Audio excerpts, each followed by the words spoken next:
इसलिए जब भी इन्वेस्टमेंट करें तो ये देख कर करें कि हम जिस म्यूचुअल फंड में इन्वेस्टमेंट कर रहे हैं वो डायरेक्ट वाला है या रेगुलर वाला है। तो डायरेक्ट वाले में ही हम इन्वेस्टमेंट करें तो हमारे लिए ज़्यादा प्रॉफिटेबल रहेगा। हेलो गाइस, आपने अक्सर टीवी में देखा होगा कि म्यूचुअल फंड सही है। ये म्यूचुअल फंड क्या होता है, आज हम इसी पॉइंट पर डिस्कस करने वाले हैं। इस वीडियो में हम बात करने वाले हैं म्यूचुअल फंड क्या होता है, म्यूचुअल फंड में हम कैसे इन्वेस्टमेंट कर सकते हैं, म्यूचुअल फंड में कैसे इन्वेस्टमेंट करें कि जिससे ज़्यादा फ़ायदा हो, और लास्ट में हम बात करने वाले हैं म्यूचुअल फंड कितने टाइप्स के होते हैं। ठीक, तो चलिए वीडियो शुरू करते हैं। सबसे पहले आ जाते हैं कि म्यूचुअल फंड होता क्या है। म्यूचुअल फंड क्या होता है, म्यूचुअल फंड में हम लोग आपस में मिलकर बहुत सारा फंड इकट्ठा करते हैं और उस फंड को हम फंड मैनेजर को दे देते हैं और फिर वो फंड मैनेजर उस पैसे को डिफरेंट कंपनीज़ के शेयर्स में इन्वेस्टमेंट करता है। ठीक, इन्वेस्टमेंट करने के बाद जो भी उसका रिटर्न होता है फिर हमारे किए गए इन्वेस्टमेंट के अकॉर्डिंग वो हमें डिस्ट्रीब्यूट कर देता है या हमें बांट देता है। ठीक, तो म्यूचुअल फ़ंड और शेयर्स में इतना ही फ़र्क होता है कि म्यूचुअल फ़ंड में हम फंड मैनेजर को पैसा देते हैं जो कि हाईली स्किल्ड पर्सन्स होते हैं, जो कि आपका पैसा डिफरेंट स्टॉक्स में लगाते हैं। और नॉर्मल जो होता है इन्वेस्टिंग, उसमें हम खुद शेयर्स लेते हैं तो उसमें सारी रिस्पॉन्सिबिलिटी हमारी हो जाती है। ठीक, म्यूचुअल फंड में लॉन्ग टर्म के लिए ही इन्वेस्टमेंट करना ज़्यादा फ़ायदेमंद होता है। अगर आप सोचें कि हम 1 साल के लिए इन्वेस्टमेंट कर दें तो इन्वेस्टमेंट का कहीं ना कहीं हो सकता है कि उसका निगेटिव आपको रिटर्न मिले, तो इसलिए मिनिमम कम से कम 3 साल के लिए इन्वेस्टमेंट होना ज़रूरी है जो आपको एक अच्छा रिटर्न दे सकता है। अब बात कर लेते हैं कि म्यूचुअल फंड में इन्वेस्टमेंट कैसे करें।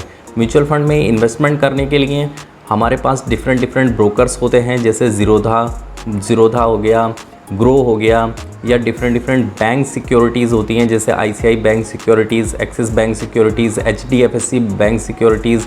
तो इस टाइप के ब्रोकर्स के थ्रू आप डीमैट अकाउंट ओपन करा सकते हैं और उसमें आप इन्वेस्टमेंट कर सकते हैं। अब म्यूचुअल फंड में इन्वेस्टमेंट जो हम करते हैं नॉर्मली SIP के थ्रू करते हैं, जो कि SIP के थ्रू करना ज़्यादा बेहतर रहता है।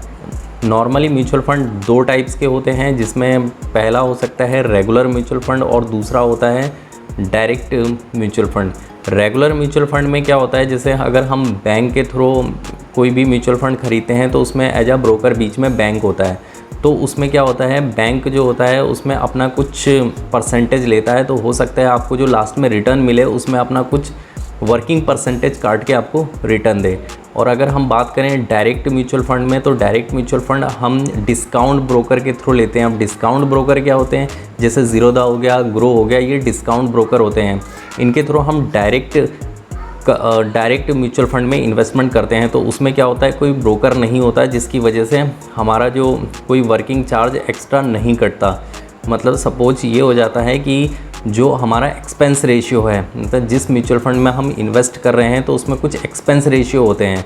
अगर हम रेगुलर वाले में इन्वेस्टमेंट करते हैं तो उसमें क्या होता है, हमारा जो एक्सपेंस रेशियो होता है वो बढ़ जाता है। सपोज 1% हो सकता है या 0.9% हो सकता है। वहीं पर अगर हम डायरेक्ट म्यूचुअल फंड की बात करें तो डायरेक्ट म्यूचुअल फंड में क्या होता है, जो हमारा एक्सपेंस रेशियो होता है वो काफ़ी कम होता है, जैसे 0.01% हो सकता है या 0.65% हो सकता है। मतलब रेगुलर वाले से कहीं ना कहीं डायरेक्ट वाले में कम होता है। तो इसलिए जब भी इन्वेस्टमेंट करें तो ये देख कर करें कि हम जिस म्यूचुअल फंड में इन्वेस्टमेंट कर रहे हैं वो डायरेक्ट वाला है या रेगुलर वाला है। तो डायरेक्ट वाले में ही हम इन्वेस्टमेंट करें तो हमारे लिए ज़्यादा प्रॉफिटेबल रहेगा। इसी तरीके से म्यूचुअल फंड के प्रकार देख लेते हैं किस टाइप्स के होते हैं, कौन कौन से टाइप्स के होते हैं। तो म्यूचुअल फंड नॉर्मली 2 टाइप्स के होते हैं, एक एसेट बेस्ड और दूसरा स्ट्रक्चर बेस्ड। एसेट बेस्ड की बात करूं तो एसेट्स के अंदर जो आता है इक्विटी म्यूचुअल फंड आते हैं, डेट म्यूचुअल फंड आते हैं और हाइब्रिड म्यूचुअल फंड आते हैं। इक्विटी म्यूचुअल फंड में जो हमारा फंड मैनेजर होता है वो इक्विटीज़ के अंदर हमारा इन्वेस्टमेंट करता है। ठीक, जैसे डिफरेंट कंपनीज़ के स्टॉक्स में वो इन्वेस्टमेंट करता है। ठीक, और इसी तरीके से जो डेट म्यूचुअल फंड होता है उसके अंदर जो हमारा इन्वेस्टमेंट होता है वो जाता है गवर्नमेंट बॉन्ड्स के अंदर, गवर्नमेंट प्रोजेक्ट्स के अंदर। और इसी तरीके से जो हाइब्रिड म्यूचुअल फंड होते हैं वो दोनों के अंदर इन्वेस्टमेंट करते हैं। तो अगर रिटर्न्स की पॉसिबिलिटी ज़्यादा देखी जाए तो इक्विटी वाले में थोड़ी ज़्यादा होती है।